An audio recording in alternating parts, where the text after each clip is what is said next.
Hey guys, what's up? It's me, Thomas. Tonight we're back here with Watcha with another round in the Mystery Files. Today's Mystery Files is on the Hijacking by Max Headroom. So yeah, there's like some TV broadcasts that, well, got taken over by a guy wearing Max Headroom head.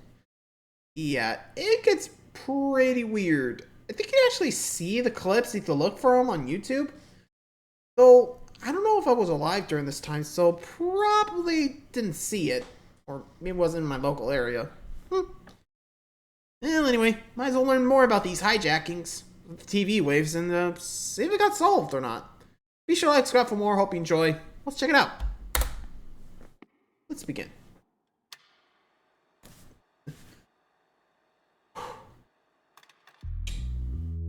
Is every waking thought just that little kid getting spanked on the buttocks? That's right. I'm trying to figure out who this little weirdo is. The fuck? Welcome to the season finale of Mystery Files, where we this is take the last a one? deep dive into cases that span from the creepy to the truly bizarre and everything. And everything in between. I'm Shane, and today I'll be forcing my colleague Ryan to hear all about the unnerving Max Headroom incident. In the end, you'll have to decide if the mystery is solved, Or if it's it's simply still a mystery. a mystery. Shall we begin? Man, it's so crazy it's the finale.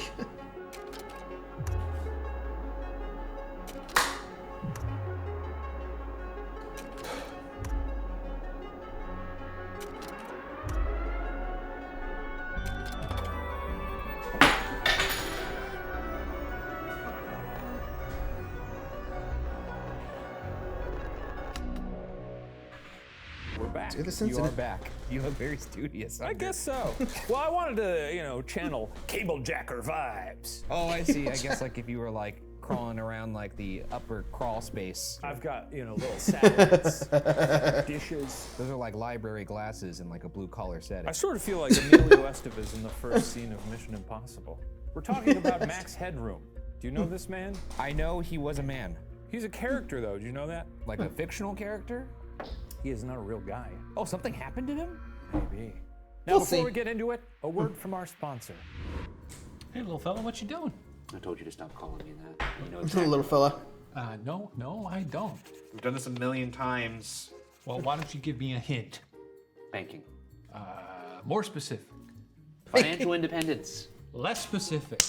I'm tracking Are you this serious? machine. Oh, You mind? Thanks. no. Yes, yes. Leave me alone. No, Ryan. Look, What? sometimes life can get as crazy as this guy over here, and it seems like there's a million different ways to do everything. But there's a wrong way, right there, and there's a right way. If you need to track your money, your loans, stocks, savings, all in one place, just use SoFi Insights, our sponsor for today's video. SoFi is an all-in-one finance app that helps you bank, borrow, and invest all in one handy place. SoFi Insights makes it easy to know where you stand financially and keeps you on track to hit your financial goals. SoFi Insights allows you to link all of your accounts together, even non-SoFi accounts, and it's free to use. It has excellent features that track your spending, recurring expenses, and monitor your credit score. The little weekly updates are lifesavers, especially if you're preparing for a big purchase and need to track your credit habits, which doesn't hurt your credit score and even gives you cash reward points when your score goes up. So you get rewarded and it doesn't cost a dime, which is beautiful. Interesting. Sign up for SoFi Insights at SoFi.com/Watcher and activate credit score monitoring and earn up to $10 in rewards points. And you can sign up for Insights at no cost. Get on top of it. Sign up with the link below or the QR code right around here. Don't be Ryan. Don't be like him, okay? He's not a role model. This is a bad I'm surprised Ryan's not like bashing him over the head. with, Big like, thank you to that SoFi. buck of his. And now, back to the show. Let's learn about Max Headroom. Shall we begin? November 22nd, 1987, pre-Bean, Chicago, not near me. 9:13 p.m. Overcast. Chicago. A northeasterly breeze moving at 23 miles per hour, but unseasonably Okay. warm at a sweltering 48.9 degrees. The people of the Windy City and There its we go. beautiful surrounding suburbs like Schaumburg, Hanover Park, Hoffman Estates, and yes, even Elk Grove, were getting an update on a Bears victory over the Detroit Schaumburg. Lions from popular local Isn't that from sportscaster him? Dan Roan on Channel 9's 9 o'clock news. Now at 9:14 p.m., that all changed. TVs tuned into the channel flickered, and around the city, screens went black. In the control room of WGN-TV, technicians were in shock. They were being hijacked. Well, how old were you when this happened? 1 year old, maybe less. So you possibly Yeah, I wasn't even could've been born. in front of the tube. I'm I've been 96. staring at it, Watching- watching Dan Roan on WGN News. Mama! What's going on? Screen black. Well, the screen would be flashing, and I'd probably be like walking toward it. Just like Yeah, the yeah. poltergeist. So you couldn't have done this then. If I did, I don't remember because I was just a little baby. You could have been like a baby genius. I could have been a baby genius. Are you one of the suspects? I guess you'll have to wait and see. I doubt. Suddenly, a figure bound into frame wearing a brown suit and a rubber mask with dark glasses, slicked back blonde hair, and a haunting frozen smirk. McMahon Here we go. in 14-0 Bears. Then the defense, which hadn't put up a sack in 12 quarters, finally did. Oh, Fuck's going on with the telly? here we go. Up. What the hell's he doing? Hey. What is that? Jesus Christ.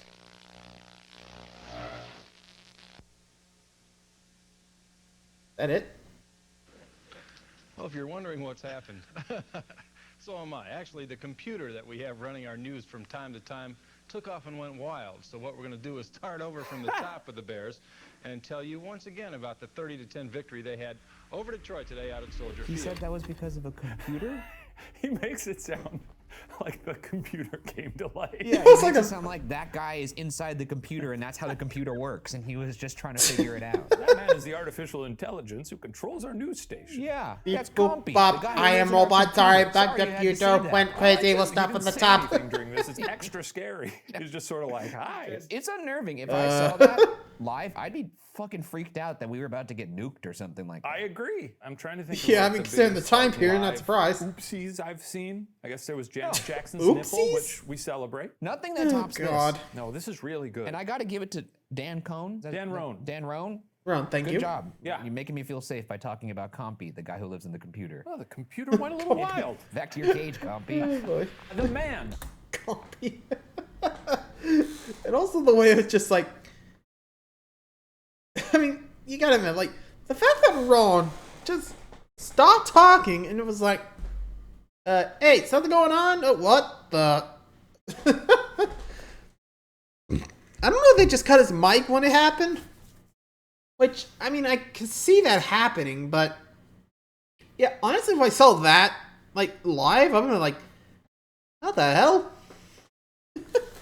And again, I wasn't even born, but looking at that, I'm gonna like, huh?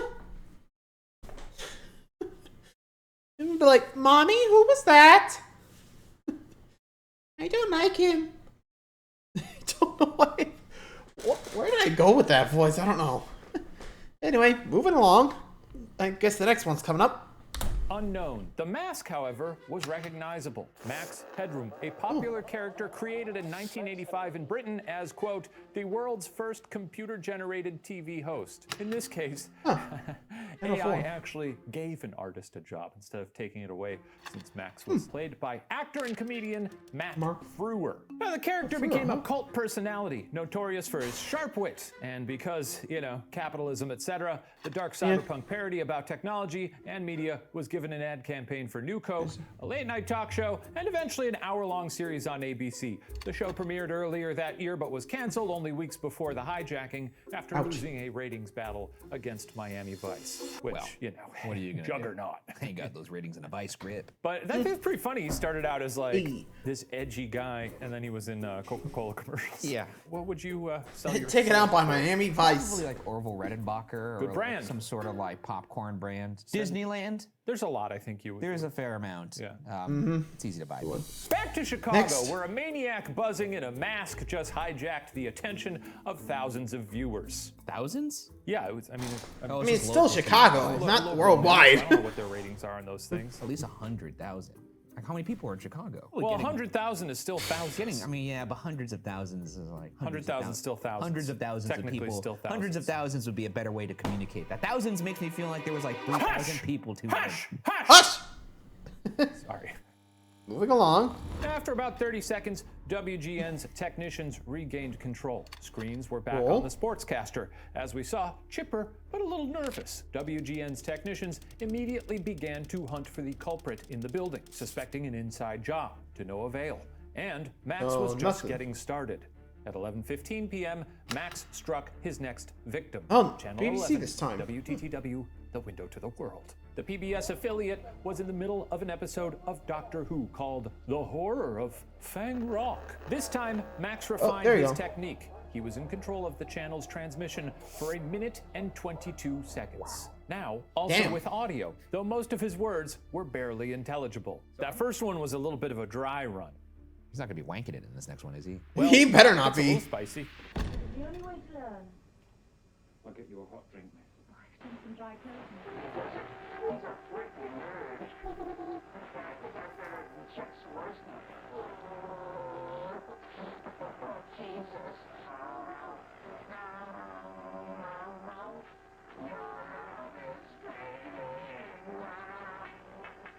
What is he saying?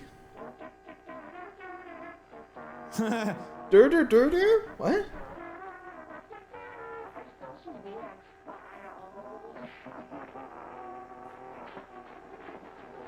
Ugh. Jesus. Huh? Now what? Wait, what? Huh? What the hell? Okay, I don't remember this part. Did he get spanked? As far as I can tell, a massive electric shock and died instantly. That is one hell of a director's cut. It was really good. Yeah. Like.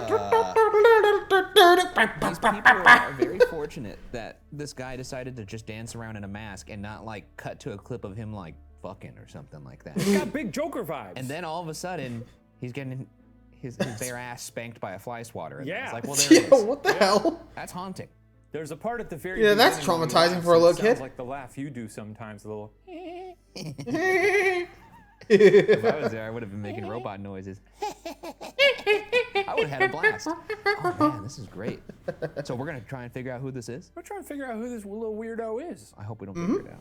You want it to remain a mystery? I don't want this guy. We'll to ever see, get we'll caught. see. Within hours, agents Next from up. the FCC, FBI, and other federal agencies were on the case. Phil Bradford, an FCC spokesman, Bradford. hoping to deter other pranksters feeling inspired by the evening's antics, told reporters the next day, quote, "I would like to inform anybody involved in this kind of thing that there's a maximum penalty of $100,000, 1 year in jail, or both." It's not that bad. No, I'd do it. I mean, the Can't ruin $100,000. your life, I Yeesh. guess. But yeah. but the 1 year in jail, I was expecting like 50 years in jail or something. I think it would have Put made it this guy 10 in years. jail for wearing a fun little mask and he has bomb spanked? Yeah, I guess so. I wouldn't. Imagine having to explain to your kids I guess, you know. why was his bare ass getting spanked. I'd be like, well, I guess he was very naughty. I guess that's why he wore the FCC mask. Being the, what is it? Bunch of losers. Anytime like a nipple pops up or someone says a C word, a B word. No, I'm a F sure. I'm word, sure. In they're you like, know. you can't do that. That's why we do stuff here on Watch Entertainment. We can talk about whatever we want. That's right. We don't have to FCC deal with Control that Center FCC probably bullshit. would. Can you Hey, imagine what they look like? Go the you FCC. FCC. You know, the Janet Jackson nipple incident. They got so mad. spit his coffee all over We've his all laptop. gotten it. Some people don't have nipples. I'm sure there's someone. A booby! I'm sure someone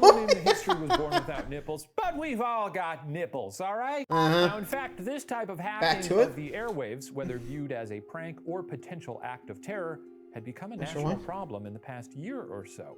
The Oh. first incident occurred at HBO. For roughly 4 minutes at 12:32 a.m., a movie was interrupted by a written message from Captain Midnight, a vigilante, protesting the increasing cost of the subscription service. It read, "Good evening, HBO. From Captain Midnight. $12.95 a month? No way! Showtime/Movie Channel. Beware." I guess he's warning the other channels because there's Showtime and the Movie Channel. Did Captain Midnight start his own streaming service? Good name for a vigilante. How easy is it to hijack feeds? We should start doing this ourselves and just. I Start don't think you playing do that like the, nowadays. like the Mystery Files you? trailer. Yeah, it doesn't seem like it happens much these days. Can you imagine if that happened on this show? Oh, that wouldn't happen. That would never happen. It- like like so. Speaking of which, hi puppet. Look, it's hi Professor. How you doing? I hope that's the good Professor, not hologram Professor. Please.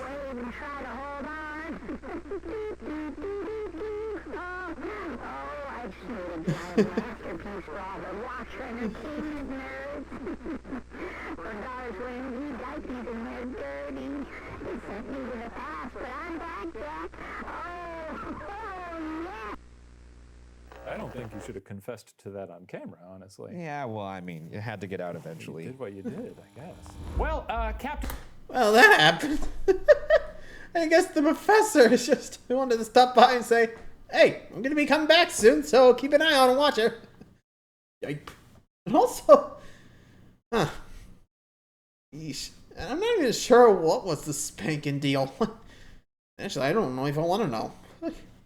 Let's just keep going and see what else happened during these incidents. Captain Midnight was caught within days. His name was John McDougal, and he was a Central Florida-based satellite technician. Angry because raising prices hurt his side business selling satellite TV equipment. The punishment for his little crime? The chair. What? I'm just kidding. Oh. Okay. No, don't do that. People went full Joker. But as an ABC correspondent said at the time, quote, in the wrong hands, this new form of jamming would be no laughing matter. They called it jamming? Jamming. Yeah, That's jamming. fucking cool. Jamming, baby. That makes me want to do it more. Jamming. Someone should have been jamming while jamming. Jamming While while jamming. eating a peanut butter and jelly sandwich. Oh, jamming and jamming and jamming. A triple jam. A triple jam. Triple Now, jam. others were concerned that broadcast signal intrusion could permanently damage expensive satellite equipment. McDougal was forced to plead guilty to charges of transmitting without a radio license, a violation of federal law, and was given a year-long probation and a $5,000 fine. Not that bad. No. Actually, considering the inflation worse. rate, I guess $12.95 a month is pretty It's expensive. pretty hefty. He might have Is had a that point. just for HBO? Can we find out if they lowered their prices after this? I don't think they did. Because then they have to listen to any signal jammer who comes along. I'm writing down Captain Midnight Hero. Question mark. Certainly a man of the people. Now, the problem fair. was Captain Midnight technically was licensed to transmit. It was a legal gray area that was not likely to hold up in court again. Wait a second. What? How? Because he worked in installing satellites and stuff. So the guy who set up that's a the gray cable area? service- This was the 80s, man. Oh, you know? okay. Shit Fair. was weird, I think. Within Fair, at months, least our times. Congress passed legislation officially outlawing satellite jamming. But hackers were not deterred. In September of Not 1987, surprised. just 2 months before Playboy. Max took over Chicago's airwaves, Playboy TV was hacked by a zealot who put up messages for viewers to repent and find Jesus. Boo! Yeah, that's... Boo! Boo! Give us back our boobies! Push your politics on me, pal. Thus saith the Lord thy God, remember the Sabbath and keep it holy. Repent, for the kingdom of heaven is at hand. And keep in mind, this is on the Playboy channel. That's on the Playboy channel? Yeah. Oh, Yeah. that fucking rules then. Wait, this probably isn't an actual zealot. This person probably thinks it's funny that if somebody was watching sure they Playboy weren't TV zealots? mid-wank, all of a sudden they get Jesus propaganda. How funny is that? Repent, for the kingdom of heaven is at hand. That's what I'm saying. I I think this is someone just sticking it. they're sticking for it to lack of someone a who's better word. already sticking it. Yeah. Now, once again, the hacker was quickly caught. And once again, an industry man, a technician who worked for the Christian Broadcasting Network. But Max was different. He used video instead of text. He had a physical location and an accomplice, and he gave investigators plenty of footage to analyze. And this person was caught, as was Captain Midnight. Right, exactly. So Max really two captures. not only revolutionized the medium, but never was caught. Therefore, goated. Or was he caught? It's a mystery. We'll find out. I hope not. Alright, straight to the theories now. Guess there was only two Dr. incidents. Michael Marcus, then Assistant Bureau Chief in the FCC's Field Operations Bureau, helped catch Captain Midnight and the Playboy hacker, and became both the of lead them. investigator on the Headroom case. These Avenger movies are getting weird.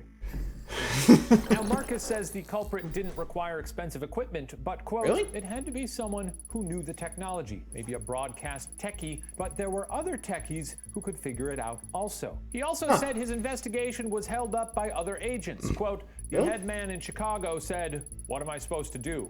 I said, you have the video. Go to the place where you think it was filmed.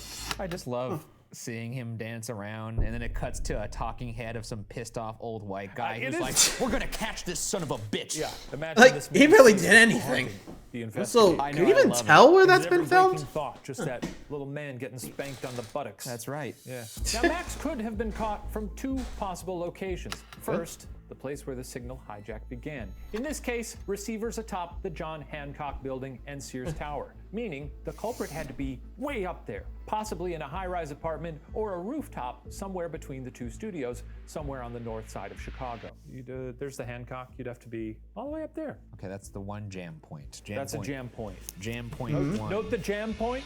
And then there was the location where Max filmed. Marcus went into Sherlock mode and described, quote, the background looked to be about 8 feet wide. Industrial type metal, maybe a roll down warehouse door. From that alone, they were able to come up with a suspect who worked at a company with access to a warehouse where it could have been filmed. Holy shit. Pretty And he's impressive. fast. I know he thinks it's a warehouse door, and it does look like some sort of like corrugated Metal, metal. great, But yeah, it seems like but- just a piece of it, ribboned metal that is like, has a sort of a pivot point behind him that is just sort of swaying back and forth. I like the thought, and I like that they're committing this many resources to finding this guy. They're doing what they can with what they got. They never had enough evidence to investigate the suspect formally. Now, most in the industry believe it had to be an insider. Al Skirkowitz, a broadcast engineer for WTTW, had just arrived at work when he learned of the broadcast interruption, and in the wake of the incident was a part of the discussions with the union, maintenance staff, and director of engineering. He theorized, quote, it had to be a broadcast engineer, a satellite engineer, or a ham radio operator, and probably a combination of at least 2 of those in order to pull this off. Huh. I mean, it's an impressive feat. It clearly involved a lot of smarts and planning, all for a man getting spanked on the ass. It wouldn't have killed this guy to do a couple glute workworkouts. I didn't get a super good look at it. They looked a little flat. Some people can't help that. Yeah, I know. You got that Mead notebook ass. Well, I'm wearing a, sort of a tree trunk of an outfit. Your ass I looks got- like a waffle iron. I got some real meat Or like back something there. that I would use to smash tortillas. Around the city and the country, people were talking about it. Even though the internet didn't exist yet, there were digital spaces where other hackers were devoted to figuring out the mystery. Oh my God, could you imagine if this happened in Twitter age? Like if Joe Biden was out in the Rose Garden given like a White House like brief, he gets hijacked by this. Twitter would be a fucking blast that It would be day. fun. On Chicago's computer bulletin board systems, one person with the handle The Chameleon Nice. claimed to have studied broadcast interception extensively. And in the morning, on November 24th, 1987, 2 days after the event, he wrote, rather threateningly, We'll quote, strike "We'll again?" again, I can guarantee it. When another bulletin user Let me asked guess, him to didn't work? elaborate, he wrote, quote, hardly an inside job. They just aimed their transmitter at the same transponder that WGN uses and used a higher power. Doesn't even have to be significantly higher, just more. And the WGN signal will cancel out. As I said before, it's one of those things that doesn't work out on paper, but it works. Welcome to Earth, where everything you know is wrong. Dude, I fucking love this guy. Jesus Christ, I this hope guy. this is Max Headroom and he's just like, well, I can't fully Fucking out around and myself, fighting it but out? I'm gonna get out there and drop some bombs. Do you think this person could conceivably keep their mouth shut? Sure. Serial killers. Probably they not. usually will taunt because they can't take the fact that people just forget about things and move on. Yes. There's no fucking way this guy has kept his mouth shut the entirety of his existence on Earth. This might be him. True. Well, also, I think this time is interesting You because ain't wrong. this is the era where this kind of technology was easier Still to new. acquire. You just go to Radio Shack and Right, now you're exactly. ready the to hack. rise of Radio Shack. Radio Hack. Hey. Now, somehow, the "we" part of that message was largely glossed over when he said, "We will strike again." Oh yeah, Kinda multiples. So is the chameleon a suspect? Maybe. With that, it's corkboard time. Let's get I was into wondering this. when we're gonna get to that. Here it comes. The suspects. Let's see if we can figure it out. As noted, several of the So we suspects got- worked in the industry. Some message board Oh, sleuths 5. pointed to Chicago radio DJ Jonathan up? Brandmeier, who was the Brandmeier. popular host of a morning show at the WLUP, aka The Loop. My parents The really Loop. liked old Johnny B. Oh yeah, He was a bad boy. I guess so. Really? Now, critics speculated Oh, that he had there's worked as second. an employee and engineer at WGN briefly and held a grudge against them, though it does not seem he was employed by them until decades later. Do you ever try and hack BuzzFeed? All the time. Yeah, me too. The interesting thing, Jonathan Brandmeier was sort of like a cocky DJ at the time, so Okay. it would be kind of a weird flex for him to be like, let me do a crime. Perhaps he's the chameleon who said, "Welcome to Earth, where everything you know is wrong." We should start saying that at the beginning of the show. Welcome to Mystery Files, where everything you know is wrong. And now, Chameleon, feel free to I think come that would at be us and like press charges. Ghost I was about Files to or say, that's something. the I don't best know. part. He can't come after us because he can't reveal his identity. Now, others on the message boards pointed to Next up, Al Skirkowitz. Remember this Skirkowitz. guy? Is that your Wi-Fi password? WTTW. No, that's the station. Oh, okay. Window to the World. It's a PBS affiliate. Cool. Now, Al Skirkowitz, you may remember, was one of the WTTW broadcast engineers at the time of the incident. However, Skirkowitz continued to work at the station for over 40 years. Wow. And in 2020, he spoke to a podcast of the impact of the hack. He said, quote, Yeah? "For broadcast operations to be interjected that way, it's a serious invasion. It's like somebody breaking into your house. To have somebody take that over from you became sort of personal for every one of our engineering staff." You know, people were like, maybe he's the inside man, but he clearly took it very personally. Unless The double bluff. Or the bluff. No, is that just a bluff? That's a bluff. would double be- bluff would be him like, oh yeah, I did it. It was me. yeah, A guy like me could do Yeah, that. so that's just a bluff. He could be bluffing. But also, WTTW, it's a very polite channel. You know, everyone who works there is pretty chill. They're just showing like Wishbone and Yazaboomafoo and all that shit, right? Exactly right. Suspect. I actually do remember those two shows for a weird reason. I don't know why. I guess Talk Animals are a thing. So it's possible they either aim their dish at the receiver, like the chameleon was claiming, or it's an inside job. Which, I don't know. Considering the audio, I don't think it was an inside job since, way too far away to do that. Right? I don't know. I'm just going with my gut saying. And so far, that seems what is going on. Alright, let's see number 3. 3. For many years, another popular suspect was performance artist and musician Eric Fournier. Fournier? Best known as the later creator of a YouTube series called Chez St. John that he starred in and is Oh, exactly yeah, the there it creepy, is. surreal early YouTube Hand internet thing, fever oh, dream yeah. that you might expect. They're performance artists. I could see that. This is performance, and it is art. Now, theorists say that Fournier's style and showmanship were giving similar vibes as the Max Headroom hacker. Now, at the time, Fournier was a teenager living in Bloomington, Indiana, and was part of a punk band called The Blood Farmers. How close is that? Blood Bloomington, Farmers? Indiana. It's not far, maybe like an hour or two away. Now, proponents think that Eric may have wanted to broadcast one of their music videos, but reverted to a singular performance instead so as not to jeopardize his bandmates. His former bandmate describes the theory as ridiculous bullshit and says, quote, "Eric didn't know anything about video editing when we were in high school. We never made music videos apart from someone maybe videotaping one of our shows. We weren't friends with anyone getting degrees in mass communication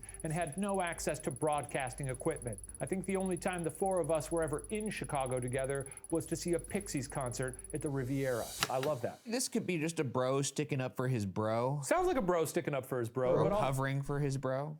yeah, could be. Weird Maybe thing or. for this guy to be like, Hey, he man. doesn't know anything about multimedia, and it's like, he had a YouTube channel, so. Yeah, but you've seen some of those YouTube channels, man. What, you think it takes a genius?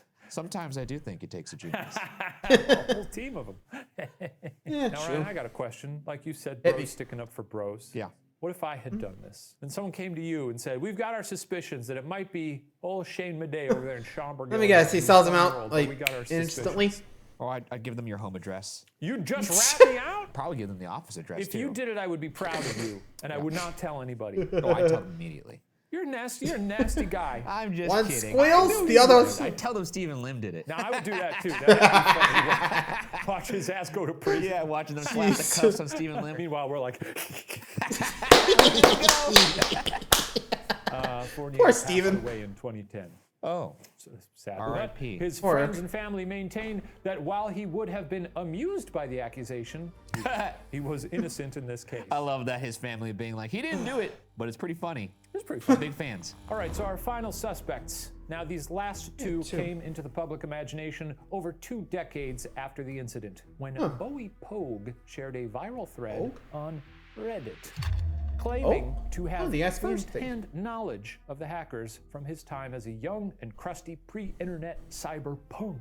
There's an AMA. This AMA says, I believe I know who was behind the Max Headroom incident that occurred on Chicago TV in 1987. A bunch of people have been asking me about this lately, so I figured I'd do a core dump AMA. A core dump? I guess core dump means like, I'll tell you everything I know. you Very know? different version for me. Now, at the time of the incident, Pogue was actually only 13 years old, but he was eager to make friends within the ranks of Chicago hackers, which is how he came across two brothers at least twice his age that he believed to be the culprits, whom he called J and K.